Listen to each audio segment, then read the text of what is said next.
কলকাতা। আমাদের দেশের রাজধানীর নাম কি? নিউ দিল্লি।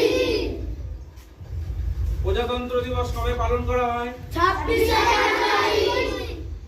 জাতির জনক কাকে বলা হয়? মহাত্মা গান্ধী।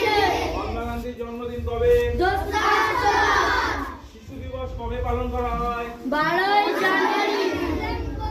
14ই নভেম্বর। কার জন্মদিন শিশু দিবস হিসেবে পালন করি?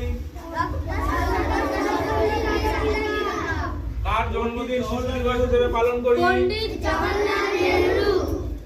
শিক্ষক দিবস কবে? 5ই সেপ্টেম্বর। কার জন্মদিন আমরা শিক্ষক দিবস হিসেবে পালন করি? ডক্টর সর্বপল্লী রাধাকৃষ্ণন। বিশ্ব পরিবেশ দিবস কবে? 5ই জুন। স্বামী বিবেকানন্দের জন্মদিন কবে? 23শে